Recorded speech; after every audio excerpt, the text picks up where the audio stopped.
the market for you? Is that specifically the market you're looking for, or are you looking Um, for looking at several markets currently? Actually, hey, Nico. Hey, actually, we are Tampa is one of our markets. We're kind of primarily in the central to northern Florida. So from Tampa, we will be going up through Orlando. We have some stops to make in Ocala, Gainesville, and we'll ultimately be winding up in Jacksonville. Okay, gotcha. And currently, what do you got? I know you said you're a newer group. What are Yeah. your current properties look like? What do your holdings look like in terms of Um, assets? How many doors roughly? we personally, as a Fresh Point Property LLC, do not own any multifamily properties at the time. We have done significant single family fix and flips before we moved into the multifamily space. Our affiliation, though, the GLB network, I'm partnered with about 250 like-minded investors, GPs, LPs, JVs, and collectively in the group, we've, I've been involved in, you know, hundreds and hundreds of doors. Yeah, no, it's perfectly fine that you haven't gotten any acquisitions yet, because we all started that way. But Yeah, I'm assuming that means you've done all your homework to get started though. So you mentioned you absolutely. syndicate. How does that syndication group look right now in terms of the amount of funds committed? Are you We don't have any committed funds at this time, but we have a group that we bring our underwriting to, and deals that look promising. Then we bring them to our GOB network, and we have investors there that will, check our underwriting. If it meets their criteria, then they would get on board with us. sure? And so with your criteria, are you looking more cap rate play? Are you IRR driven? What kind of metrics M- are you looking at? More IRR. That's three. Okay, more IRR because we will have investors to take into consideration. Sure. And are I, you looking at a IRR, like a equity multiple, things like that. We want to make sure that we can satisfy our investors and their preferred rate. Sure. And with that, are you looking on that IRR as a short-term IRR? What's your typical hold? Five, Yeah, 7, 10 yeah, years, less than forever? that. Three to five. We Okay. want to go in with value add opportunities, um, put some significant value add into the property, leaving meat on the bone for the next prospective buyer, and exit in 3 to 5 years tops. Gotcha. And with your again target, you said 25 to 100 units. I mean, Yeah. outside of just the unit size, I mean, what's the center of the bullseye for you? Or what are some things that are absolute deal killers that you don't want to deal with? Probably smaller properties that we will have a hard time getting an on-site property manager. Since we're in New York, it'd be hard to manage the day-to-day ourselves. So something that we can have an experienced property manager that can run the day-to-day operations of the property. Okay, great. I think I think we're at we five were. minutes here. Yep, that's okay. Well, good job. A couple quick things, and I'm Yep, going to say and this may seem like an odd first thing to say, let me have but it. if you want to know what is music to a broker's ears, it's that you do not have a long hold time.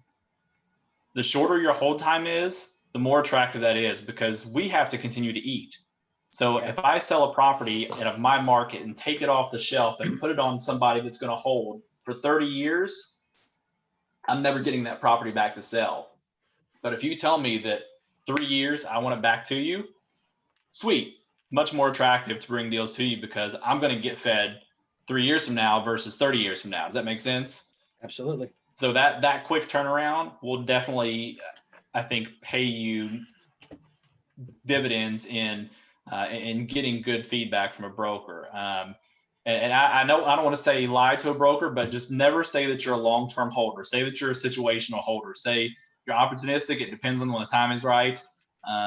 You want to be honest with them, but if you say you're going to hold it and give it to your kids and their kids and their kids, So I it'd did be good with hard. that.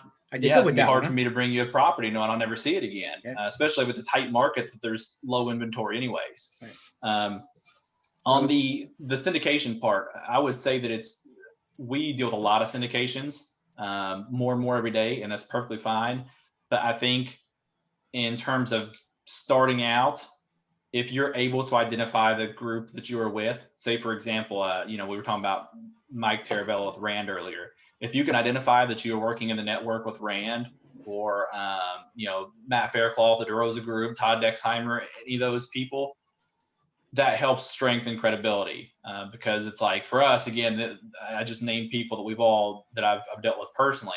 I know Todd is fantastic, so if you're under Todd's wing, I feel a lot better about that because I know Todd is fantastic.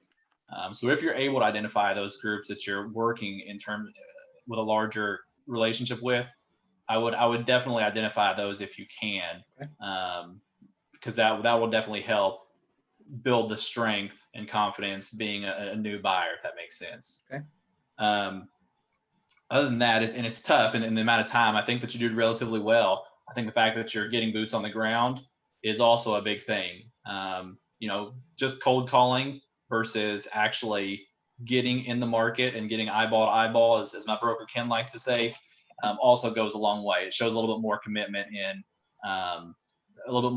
in being serious about that market and trying to pick something up. But other than that, any quick questions? And I'm sure we'll probably have a little bit more time here when we get through everybody, but any quick questions you have for me, James? Yeah, well, we felt it was important for us to make the physical trip down there, show our faces, rather than, cold calling. We will do that at some point, but we felt that, making the actual visit was, showed our incentive and our commitment. And I understand what you said about syndication.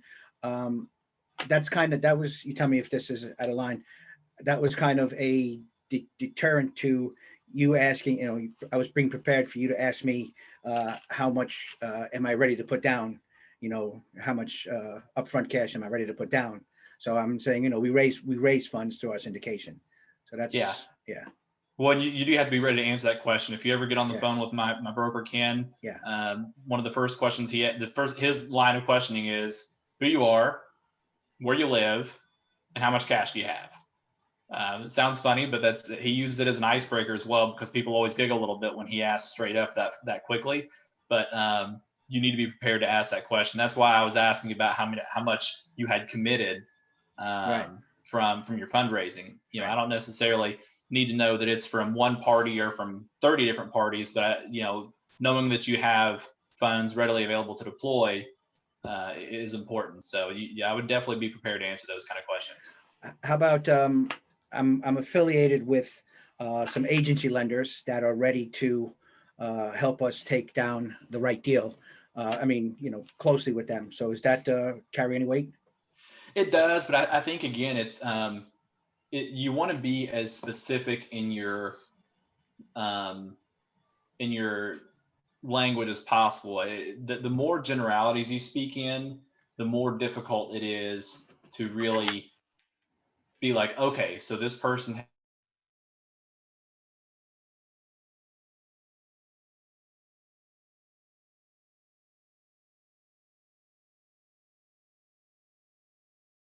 user, Nico. Well, don't. All right. So like a close. We're just moving around. Okay. Yeah, I see that. So we've done Anthony and Aaron so far. So we have Ian, Christina, and Noreen next. Who wants to go next? Okay, I'm gonna vote. Okay, let's do this. All right, so I'm gonna start role play. Ring ring. Hey, hello, who's this? Hi, my name is Noreen. I'm calling and looking for Mehdi. Is Mehdi available? Yes, speaking. Hi, Yeah, Mehdi. speaking. How can I am an out-of-state investor, out of country. I'm calling from Canada. I'm Okay. living in Ontario, and I'm actually fairly new to the US, and I'm working now with a group of investors here in Canada, and we're looking to acquire our first multifam in the US. And just to tell you a little bit more about myself, so my husband and I, we actually own 3 doors right now, and our other investors own a couple of single family houses, a couple duplexes. So we want to pull together and look at probably more like a 5-6 plex. And I saw something, it looks like a 6-plex in Louisville. It looks like it's tied to you. So I just wanted to get a little bit more information. Okay, can you share with me the address again? 42 2nd Street, Louisville. Zip code is 4020210. Okay, that's actually one of my listings. Yeah. And yeah. Sorry, go ahead. No, go ahead. Yeah, I wanted a little bit more information. A couple of questions that I had is really how many are still rented out? I didn't really see like in full detail how many are currently vacant, what it's currently renting at, and just the general condition, because there was some limited photos. So just wanted just a little bit more information on that. Okay, so far we have one unit that's vacant, but it's going under contract very soon. And the units are a mix of 2 bedrooms and 1 bedrooms. Okay. But the market is pretty hot from a rental standpoint, so units rent pretty fast. How familiar are you with the market here? Well, I've been really looking at some single family homes, a little bit more research on there just to learn a little bit about the area itself. And the reason why I'm also calling you is we're looking to now build our team on the ground, including like brokers, contractors, people that we can have on the ground since we are at a country. We're really looking at kind of like a C neighborhood, which is I see where this is at. So something that maybe if there's that one unit that is vacant, to do some light rehab on that to see if I can bring up the monthly value. And then slowly as tenants kind of come in and out to rehab each of the individual units. So you're looking more at a value add type of property? Yes, I'd say so. Okay, yeah. Good. And you mentioned building the team here. Do you have anybody already in this market that you're working with, property manager, general contractor, or this would be something that you have to start from scratch? This is something I have to start from scratch. I've already booked a couple calls with 3 different contractors next week just to kind of see what they do. Because I want to learn a little bit more about their skill sets and if they're good for light rehab, big rehabs, something that would fit more what we're looking for. And I also have booked some interviews with 2 different property managers specific to that location to kind of see what they've managed, what the rentals are like there, just to understand a little bit more about the market through them and to see if they would be a good partner as well on the ground. That's great. I'm glad to hear that you're already starting to connect with the local partners here potentially. And considering that you're still building the team, how soon would you consider making a purchase? Making the purchase, when do you think would be good with the investors? 2 to 3 months. Probably 2 to 3 months is a good time period. Okay. I'm running pretty hard on those interviews, so. Okay. Yeah.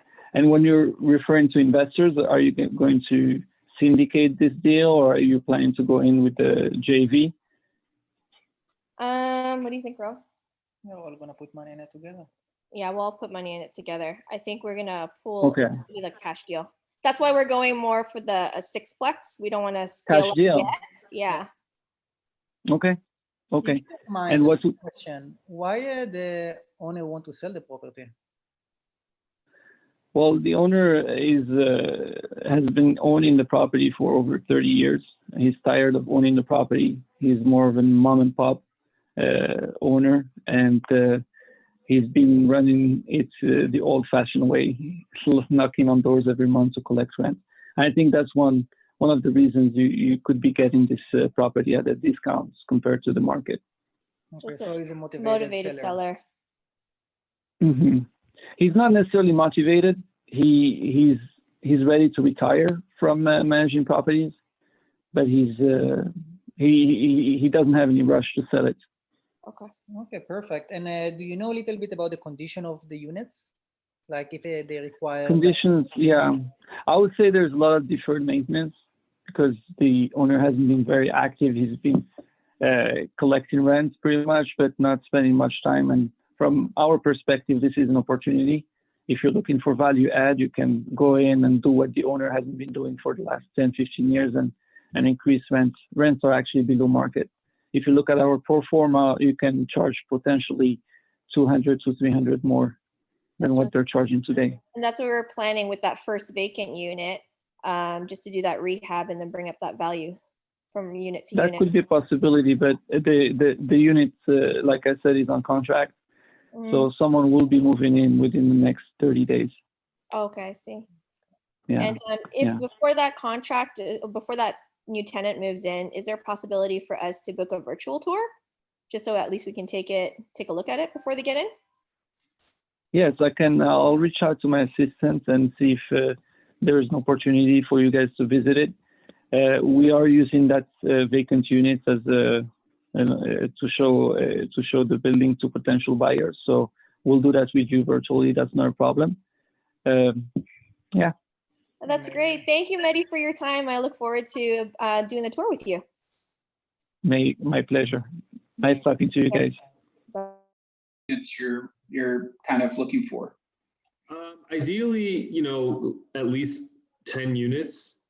But we can be flexible just because this is our first property. We're just trying to target at least at 3 million where we can hit certain return IRR metrics. Like we want to hit a 12% IRR, at least 6% cash on cash. Okay. And I think we can get there if we have at a baseline of 6% cap rate. Okay. And the typical deals that you like, are they more? Are you more interested in, you like value add? Do you like distressed properties? Or you maybe like, part of this is going to impact the type of financing you can use. So how are you financing your acquisitions, and where's the equity coming from? What are you planning to do on that? Yeah, given the current market, we're looking at value add and core plus type properties where we can obtain like community bank financing. We'll be raising equity through investors that we have lined up. Okay. But it'll be traditional bank financing. Okay, so long-term debt, at least 10-year term. Okay, so you would need. So in other words, you couldn't buy a very distressed deal. You'd have to buy a stabilized deal, so you could go get traditional financing from a bank or some sort of so agency. Okay, and you said the equity you would be raising. Do you guys have a balance sheet partner that could kind of guarantee loans and stuff like that, or do you guys? I don't know you yet, so do you have enough of a balance sheet yourself? Or how do you plan to handle that? Yeah, we do. We have a partner that'd be providing a guarantee for the loan. Okay. Yep. All right, and you said you were looking at class A, B, or C. Are you kind of very early in the market, or you haven't decided exactly the type of deal you like? Because obviously our in-place cap rates are going to be different on a stabilized class A deal versus a value add class C in a more marginal neighborhood. So do you know exactly what you're looking for? Yeah, our primary goal is to hit at least a 6% cap rate. So if we can find a class A building that achieves a 6% cap rate, we're open to that, where there's like stable cash flows for a period of time. But we understand that there could be a range, and a class A building with that kind of cap rate could be difficult to find, but we're not closed off to that idea. Okay, understood. Yeah. But we understand the B. Yeah. No, please go ahead. Yeah, I understand that, class B and C properties are more likely, but we didn't want to kind of close off the window if there's an opportunity for a newer asset that hits that cap rate target. Okay, understood. All right, and are there certain are there particular neighborhoods you're interested in? Within Tampa Bay, we're trying to stay within like just the Tampa Bay area in general, just to start seeing what opportunities are out there. Right now, I think the cap rates have been so compressed that we're not able to even find the at least, there's limited options for 6% cap rate deals. So we're open to areas in general. We want to avoid,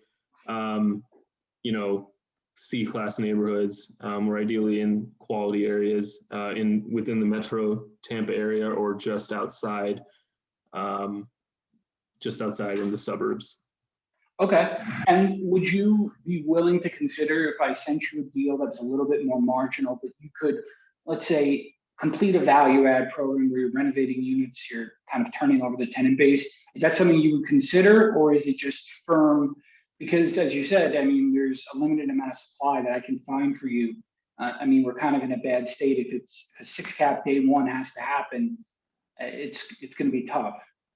Yeah, we can be flexible. It's all about, the opportunity. If there's a property with a below market rents, where there's an opportunity to raise rents over time, we're open to it. But given where we are in the market and how there's a lot of chatter in the marketplace around a potential slowdown in 2 to 3 years, we're trying to be cognizant of the fact that we can't raise rents too quickly.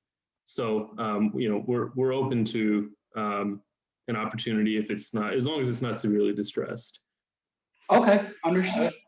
Okay. All right. So we'll end that there. Really good. Really good. I'd say a couple of things. One, like I said to you, the thing that would have alarmed me a little bit with saying ABC, especially if you wanted a 6 cap, like there's no class A 6 caps in Tampa. There's no class A 6 caps in Florida, probably in general, especially because you said you wanted a value add deal.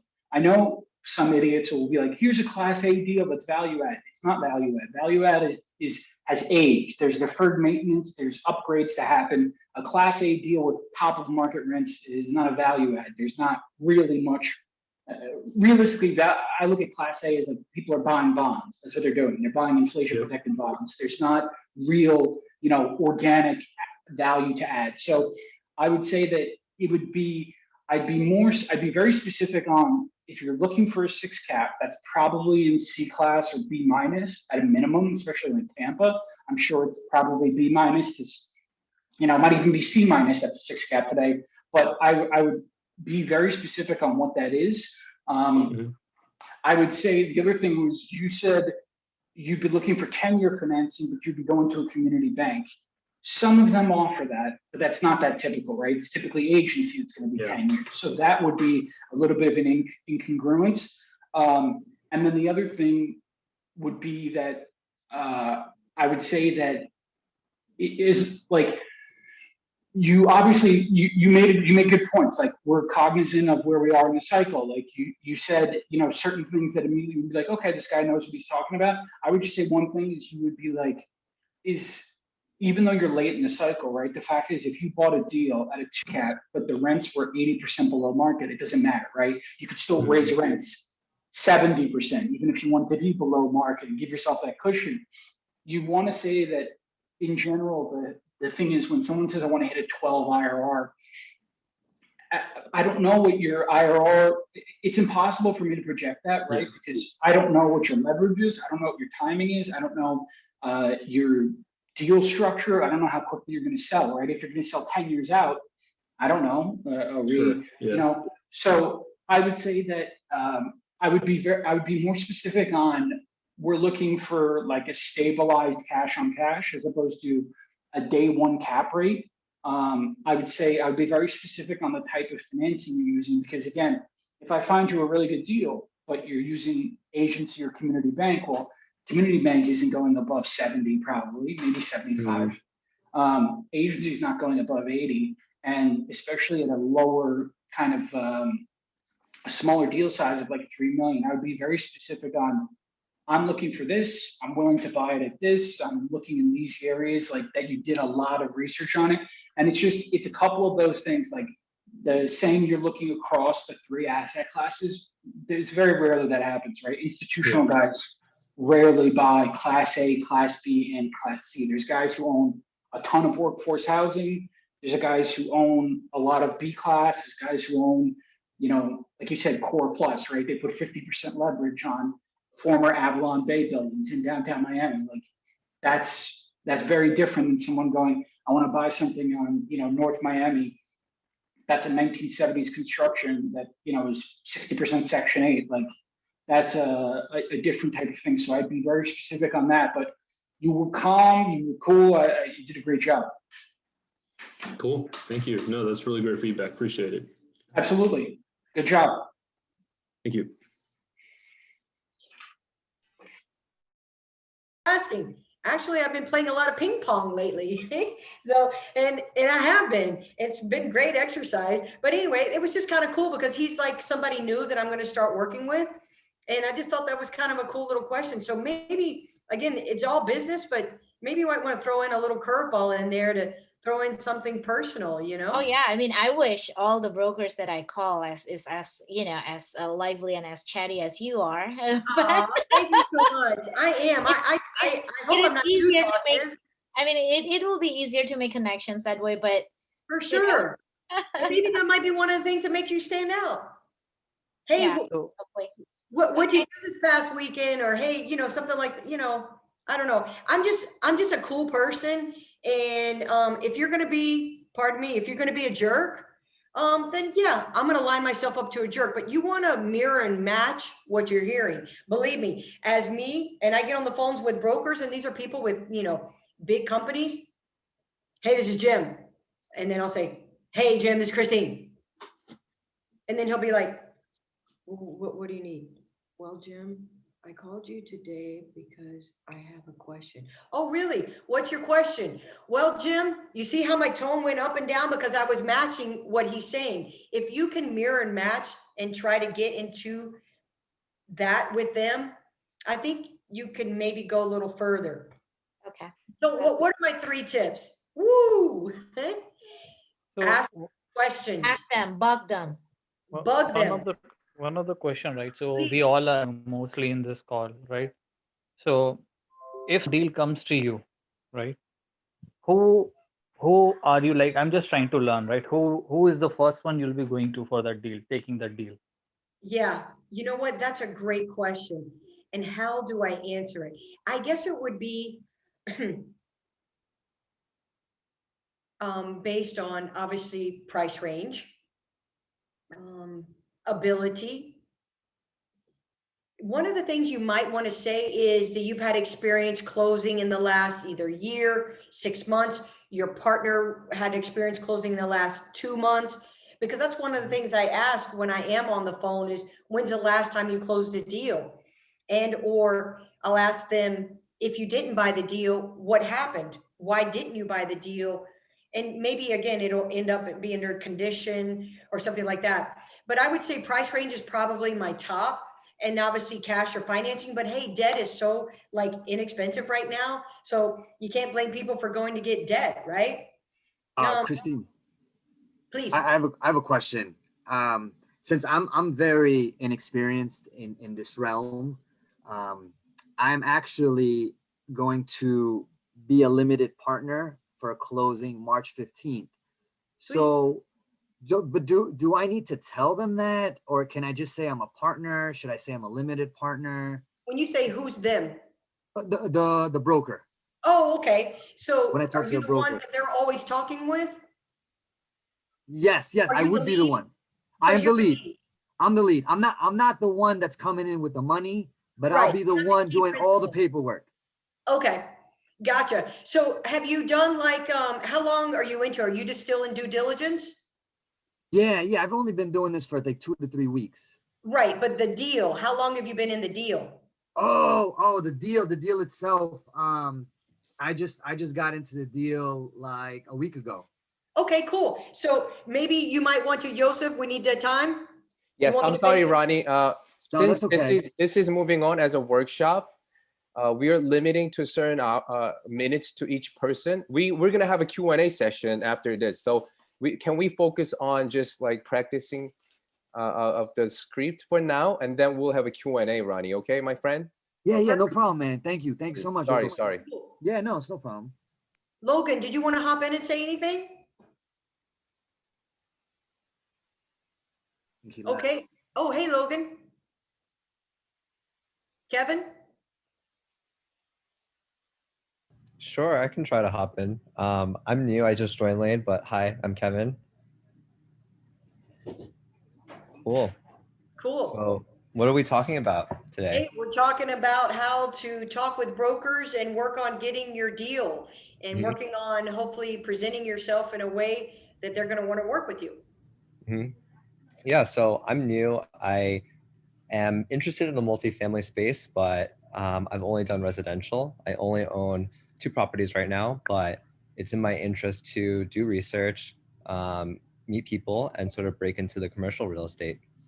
Perfect. So have you attended any like local meetups or any investors groups in your area?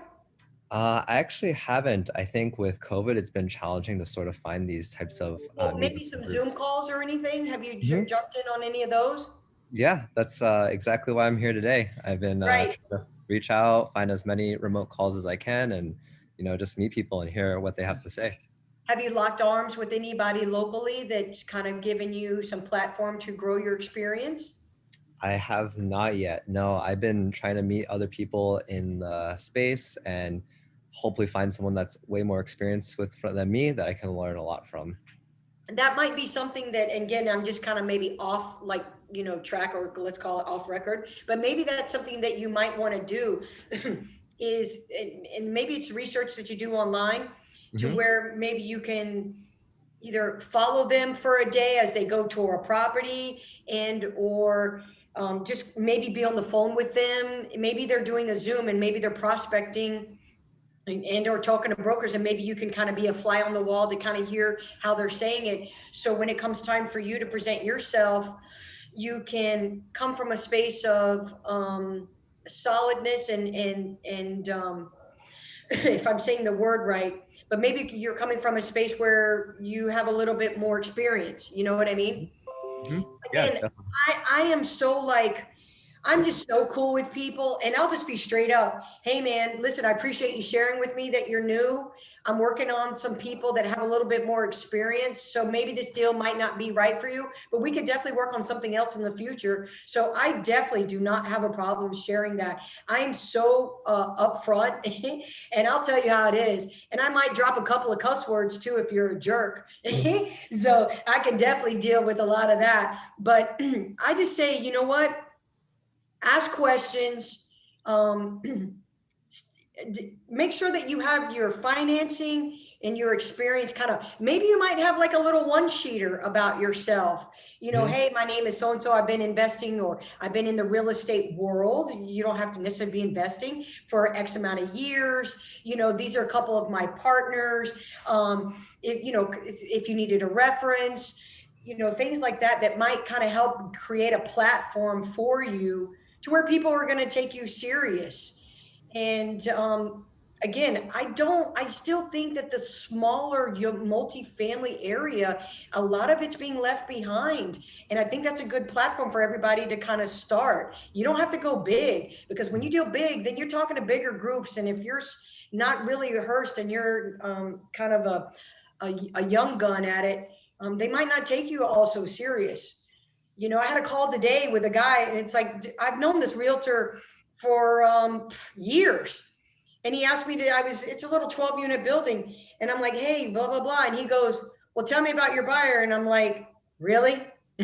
You and I know each other. We work with each other for so long. Like, I'm not going to show up with somebody who's going to waste time. So even for me, I have to still prove myself, and I've been doing it since 2004. And I've been working with this guy since probably 2009.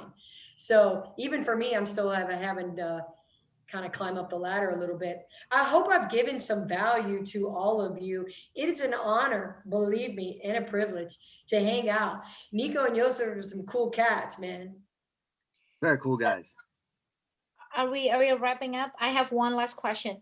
Hold on. Sorry. So are you guys done with the role playing?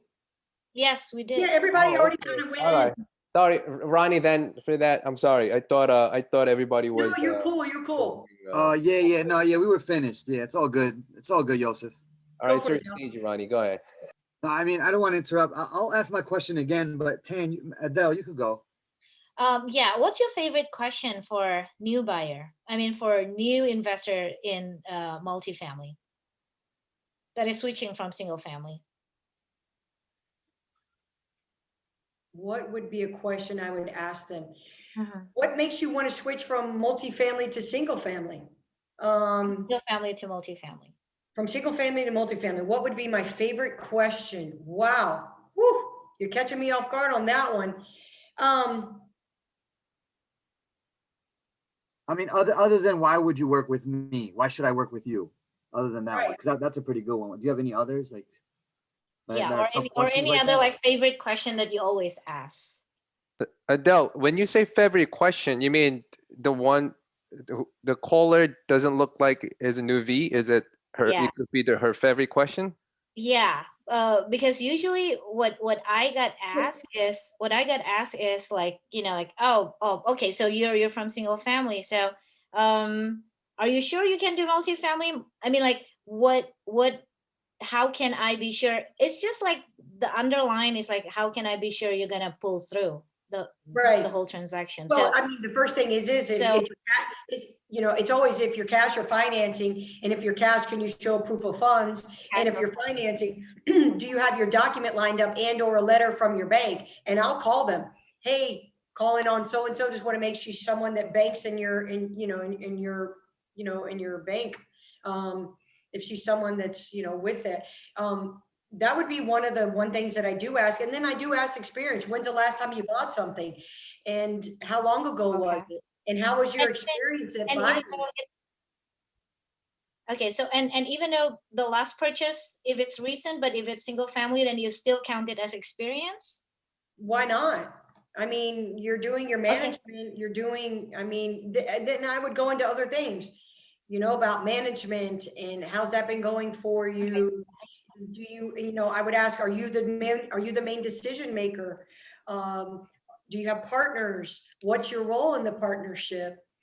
Are you going to be my lead contact? If you have, are you able to close a property in 30 days if it's, 20 units or less?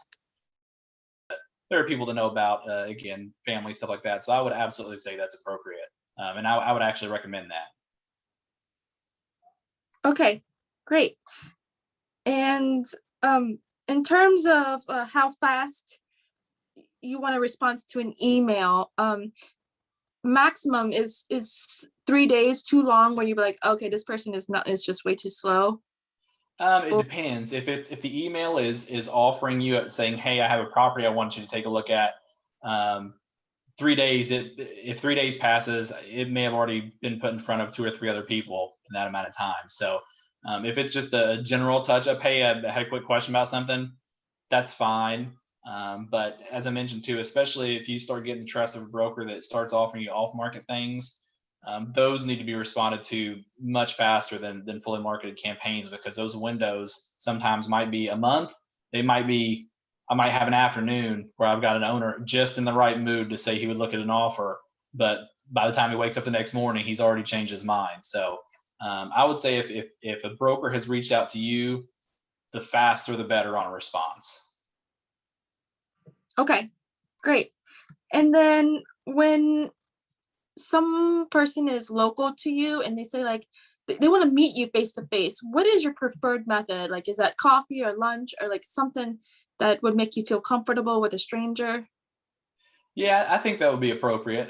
We pre-COVID, of course, it's all different now, but we'd have people offer to come by the office. We've got a conference room. We would say hello. We've met people for coffee. I think any of those works. But I think too, you have to be sensitive right now still with everyone's independent feelings on the whole COVID situation and in-person meetings. So Zoom may be just as acceptable to a broker. I know, again, Ken, my broker, he's very sensitive. So we haven't had anybody in the office since March of last year.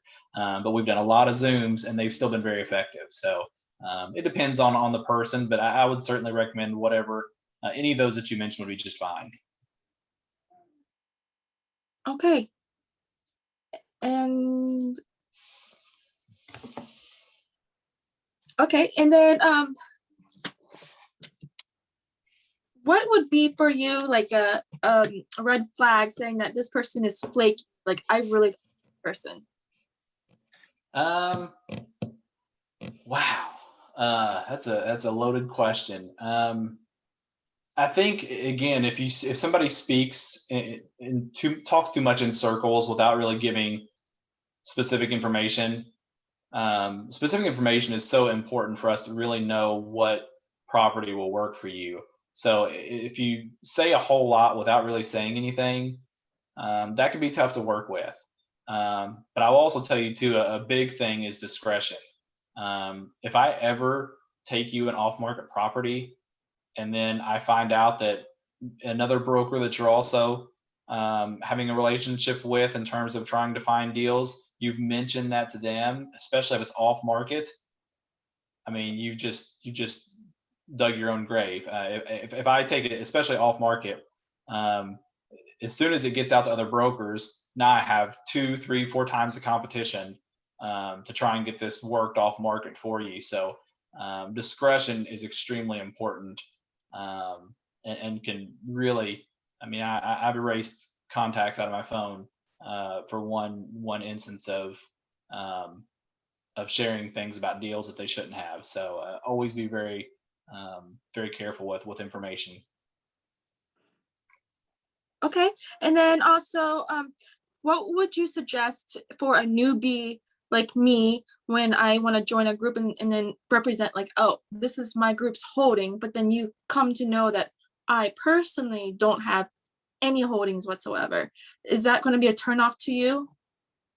I mean, no. I mean, if you're associated with a group, then you're associated with a group. I mean, it's like saying when I joined Ken's team, who's been doing brokerage in Lexington since 1990. I didn't join the team until 3 years ago, so I can't necessarily take credit for everything he sold between 1990 and 2018. So it's I don't think that's an issue at all that you may not have any personal holdings in some of the assets. You know, if you're part of the team, you're a part of their team. Okay. And then one more question. I know we have 1 minute. If a person uses the wrong lingo because they're newbies, would that be a huge turnoff, or can that be recoverable? It can be recoverable, and I think it's okay if you're not sure what that is. Just ask them. Say, I think that I heard that this was, not eligible for agency debt, but I'm not 100% sure, and it's a property that's 20% occupied, which of course isn't eligible for agency debt. So it's okay to verify. And I think especially if you identified yourself as being relatively new, you're going to get a little bit of slack. Okay. Thank you so much.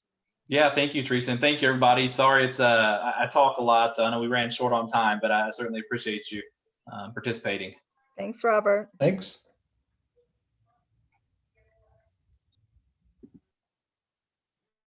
So. Oh, okay. Got it. Yeah. Got it. Yeah. What's it called? The capital region is the one place in New York that I like the capital region because it's a 2-hour. I mean, I don't even remember what my Amtrak was. I feel like it was 2 hours, 2.5 hours to Manhattan. Yeah. And the cost of living is so much cheaper. If they can put a bullet train, it's a wrap. Yeah, definitely. All right, everyone, we're back to the main room. You're finally out of that badass room. I don't know. It was as I made it. All right, you made it. Okay, so this is one of my favorite parts. What I'm gonna do is I'm gonna take a screenshot of you guys putting your thumbs up, 2 thumbs up. And since I'm gonna have to take screenshot twice, just hold it up until I say it's good, all right? Hold on, give me 1 second. Make us look young and thin for all those people that are not young and thin. All right, Kristen.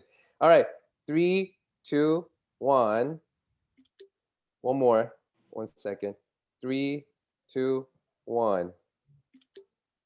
All right, we're done here. So much fun.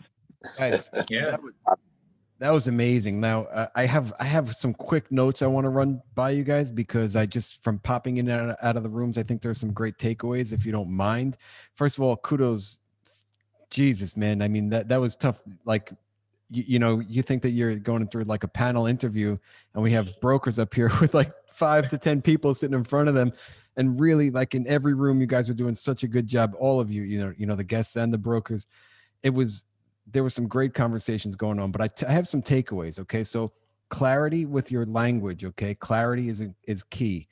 Specificity, right? So be specific. If somebody asks you a question, what are you looking for?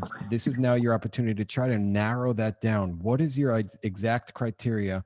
Because if you can be specific with the broker, they can, number one, see that you have been doing this for a while and that you're clear on your vision. And number two, it'll just help them find the product for you better, right? people's terminology is very important. Some people were saying things like, I think we're going to close with cash, or I think we're going to be using, friends and family to close. Try to nail that down first. If somebody says, how are you going to close this deal, or how are you planning on closing this deal, have that answered prior.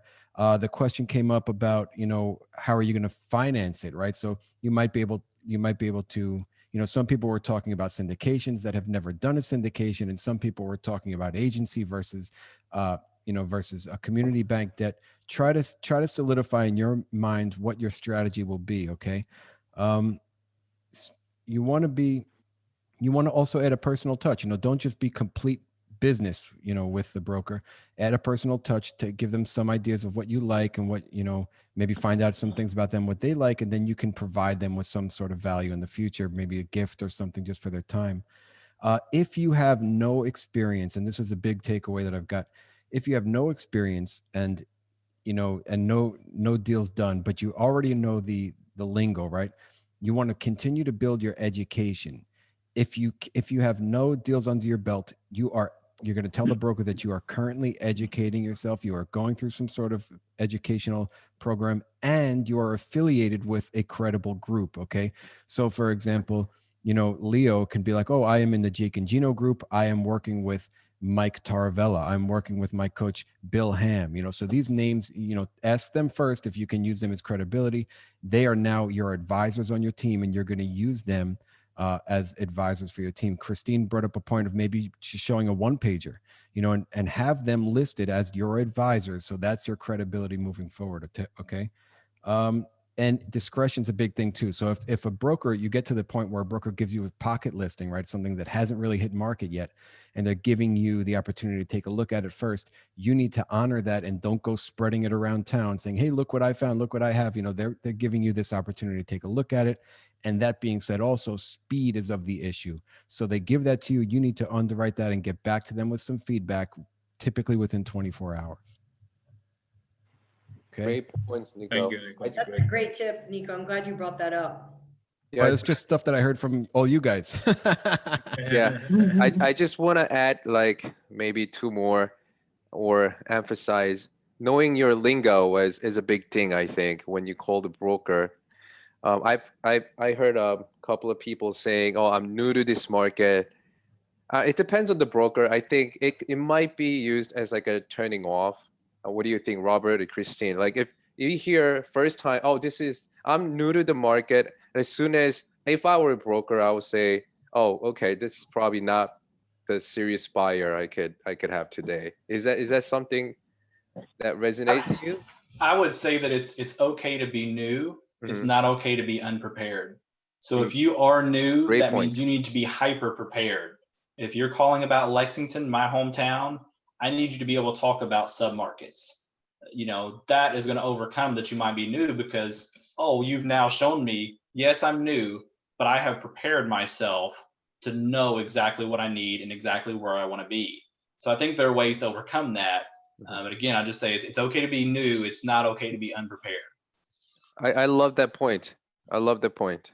All right. I So- also, go ahead. It's Sorry. like I said the exact same thing to the people in my room, in that if you haven't done the requisite amount of work to know what the prevailing cap rates are in a market, and if you read a book from 1998 where they're like, oh, buy stuff at 9 caps because interest rates were 7%, and you call a broker in Miami and you're like, hey, I want to buy something in South Beach at a 9 cap, like the broker's gonna hang up on you, or he's gonna say, okay, like they're not gonna waste time working with you because you didn't do the minimum amount of work required to show that you cared. So why should he care?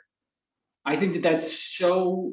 I've seen that be the landmine that people die on a lot of times, where they haven't made it seem like they cared at all. I want to buy something in Miami. Where? Like what area of Miami? Just Miami-Dade County? It looks unprepared. Great point. Thank you very much. I have another question that comes out all the time is, can you show the proof of fund? It comes out from the broker all the time. If you don't look like you're not prepared or newbie, how should they respond to that?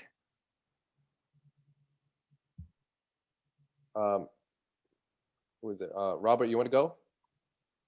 Yeah, I mean, I think that's again part of the last point is you have to be prepared to answer that question.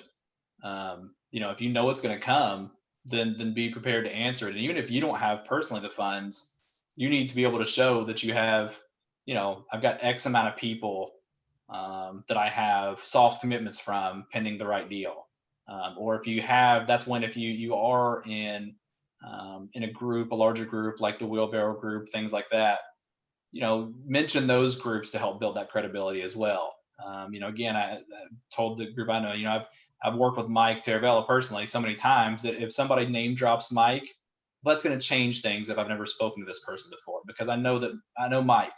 So, you know, it's okay to name drop. You want to make sure that you're the person's okay that you're name dropping. But I think there are ways to overcome that. But one, if you know it's coming, you need to be prepared to either show those funds or find another way around building that credibility if you don't have the ability to show those funds. Great point. I would make a point, and I don't know if Robert, if you agree with me on this, but the way I see it is that like that's sort of a question. Like I've never once gotten that question, right? But I've been working in real estate for 12 years. It's almost, you know, part of my language. It's almost like a fuck off question, right? Like I'm probably not asking Sam Zell for a proof of funds letter, right? And I'm probably not asking a guy who even he's the son of a guy who owns a bunch of stuff, and I don't even know his dad. He's going to sound versed enough that I'm going to say he knows what he's talking about. You know, I got a bridge. I got a balance sheet guy that's going to do it at this. And, you know, I need to get like a stabilized 7.5 yield on cost. You know, over like a 36-month period. Okay, cool. This guy knows what he's talking about. I'm looking for something between a 6 cap and a 14 cap in Louisville. Okay, man, I'd love to see a proof of funds letter. It's again, I think that's a question where someone's saying, okay, either you're a newbie who doesn't know anything, and maybe you're rich, so I can sell you some garbage. So show me how much money you have. Or it's like, you're full of crap. I don't believe you. I'm not going to waste time. So send me a proof of funds letter. You're never going to do that. I don't have to get a call from you again. That's the way I see it, at least. Yeah, and I agree with that. And I think too, part of it can depend on what type of opportunity you're looking at. You know, if it's a fully marketed campaign where let's say you win best and final, you're worth the property, but you can't perform. Well, the broker and the seller knows that there's a stable of other prospective buyers that came in second, third, or fourth place. But so it's not as important if you can't perform. But if it's an off-market opportunity and you may have, as a broker, only one shot to present the right buyer to the seller, and that's the only chance you'll get, they want to be sure that it's, you know, if I've only got one shot, I need to make sure I'm putting the right bullet in the gun. And that's where, okay, I might need a little bit more confidence that you can perform because I'm trusting my entire chance of this transaction on you. So I think a lot of it can depend on the selling situation as well. But I do agree with you, Josh. I think that's a fair point. I have personally burned a bridge with a broker where I had a family office just abandoned me, and the broker was just like, "What's up, man?" And I was just like, I don't have $14 million to show you anymore. Like it was just, oh my God. But yeah, you're right. It's the type of opportunity too. And I think that it's, again, that's why I said one other thing that I think that a lot of people, you can't present yourself like you don't know, like you're something you're not, because someone's going to suss that out pretty quickly. And again, when we talk about this all day, every day for years on end, like I know this viscerally in my stomach. I can just feel when someone understands this or they don't. You lying to me is not going to do anything. It's going to make me feel I don't like you. And the thing is, I said to everyone, every guy who owns 10,000 units, he bought 100 units first, right? And then he bought another 100 units. So it's not even a total disaster if you're just like, hey, like I need to buy a 20 unit deal or a 50 unit deal. I think a big thing that people do that screws them is they sit there and they look at, oh, I want to buy this $14 million deal for my first deal or $9 million. It's not bad if you have to do $1 million deal for your first deal. It's fantastic. Do that a few times. You'll be off to the races. Doing the first one is so important. I think that a big thing is sometimes just candor. Like I'm just starting out. I need to buy a small deal. I have some friends and family who will put up some money and, you know, here's what we can do. People appreciate candor. And that's why I said to people also, call the last guy on the OM. Don't call the first broker. Call the last guy because he's usually like 23, and I'll talk to you. Okay, great. That's a good point. Good point. Ronnie has a question. Yeah, I was just curious to know, Robert, you mentioned submarket. Is that just basically smaller neighborhoods within the city? Is that what submarket means? Yeah. I mean, it's there are much larger metros, of course, that are a whole different ballgame. But I think every market is going to have smaller pockets of just neighborhoods. So essentially, that's really what you're looking at, because one neighborhood next to the next, another neighborhood can be a really, really different dynamic of not only the assets in that neighborhood, but the trajectory of that neighborhood. Okay. So it's good to know, say Lexington, for example. It's good to know, well, I know A, B, and C about Lexington. This is why I like it. But if you can say, I've been really, really diving into Lexington. I really love the Beaumont neighborhood. I really love the Hamburg neighborhood, trying to stay away from Cardinal Valley.